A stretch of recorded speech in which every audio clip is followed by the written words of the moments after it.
What's up, filthy animals? Ben from Blockbuster Mentality here, doing our first video in our new series called Blockbuster Ranked. We will be doing top 5 lists, ranking different movies, maybe ranking the MCU movies, ranking Star Wars movies, all of them together, or just doing a top 5 list. And today's video is that. It's a top 5 list. Our first video is going to be our top 5, my personal favorite Batman films.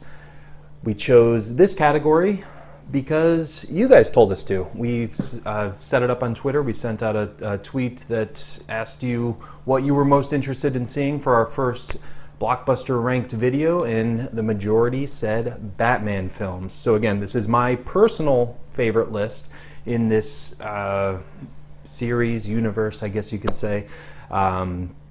My personal favorite list of all the Batman feature films. I'm not including animated films, but even if I was, I probably wouldn't include them anyways. But anyways, let's get started with our first video of Blockbuster Ranked. All right, so coming in at number 5 for me, I'm probably going to get a lot of heat for this because these movies were not well received, but I don't care. I'm giving some love to Joel Schumacher. My number 5 Batman movie is Batman Forever. Not Batman and Robin, trust me, wasn't coming close to that, but Batman and Robin. It is ridiculous, it is silly, but I always have so much fun when I watch it. I mean, first of all, Tommy Lee Jones as Two-Face, Jim Carrey as the Riddler, them two together, for me, I mean, this movie came out when I was a kid, so I might be a little biased to it. This is kind of was my film that I really got into when I was a little guy. So that's why I have this movie in the list. Again, Jim Carrey, Tommy Lee Jones as the two villains, and then obviously Val Kilmer as Batman, which I still to this day think he was a great choice for Batman, a lot better than George Clooney.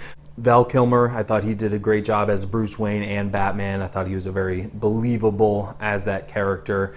But it's very cartoony, but that's kind of what I like about it. I liked what Joel Schumacher was trying to do with the two films he did do, obviously more so with Batman Forever.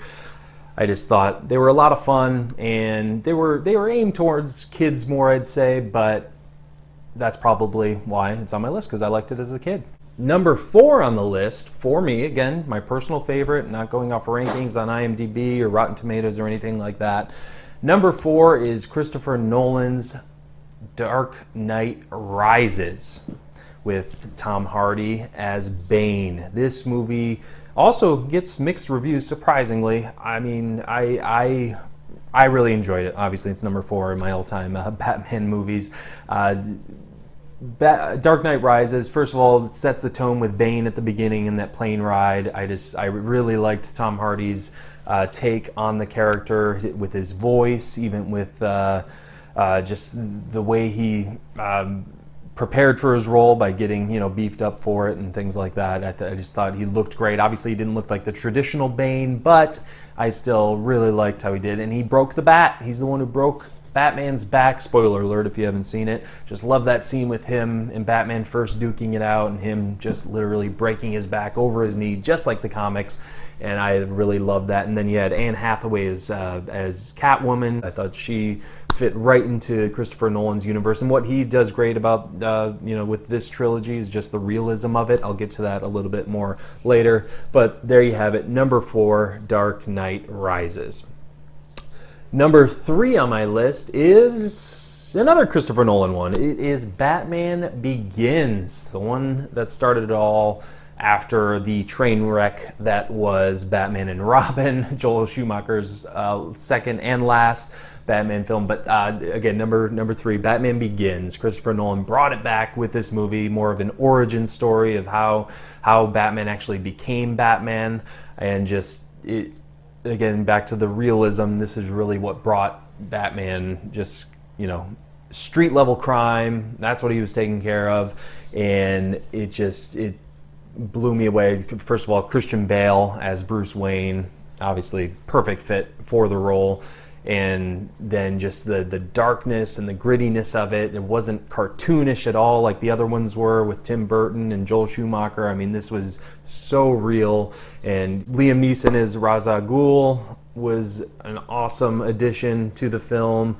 You had Cillian Murphy as Scarecrow, and other actors were in it as well. But this movie it brought back Batman, and every time I watch it, I like it more. When I first saw it, I liked it, but I wasn't getting the hype. But just every time I see it now, it just keeps going up and up in my rankings. But there you have it, number 3, Batman Begins. My number 2 Batman film of all time would be, you guessed it, Batman 1989. Tim Burton's first Batman film, starring Michael Keaton and then Jack Nicholson as Joker. I mean, can't go wrong there. Obviously, Kim Basinger is in it as well. But this one, also one I kind of grew up on as well. When you look back on it, yeah, it's more cartoony and more fun than the Christopher Nolan ones were, but also it did have that darkness to it. I mean, it really, Tim Burton showed that you can do superhero movies and still take them seriously. They didn't have to be cartoony like the Adam West ones back in the '60s, and I just really. Who doesn't like this movie? If you're a fan of comic book movies or is a fan in Batman in general, I'm probably going to get heat for not having it as my number 1. But then Jack Nicholson basically playing the character I think he was born for. He was just playing himself as the Joker. He is obviously the star of the show. But the more I watch it now, because I'm becoming more of a fan of Michael Keaton in his later years, the more I like it, just because I'm watching Michael Keaton and I'm really liking what he's doing now. And I remember as a kid thinking he wasn't really the best fit as Bruce Wayne, but just the older I get and the more I see Michael Keaton actually do, I totally see why he was cast in that role. So there you have it, number 2. Number one, I wonder what it's gonna be. You know how I got these scars?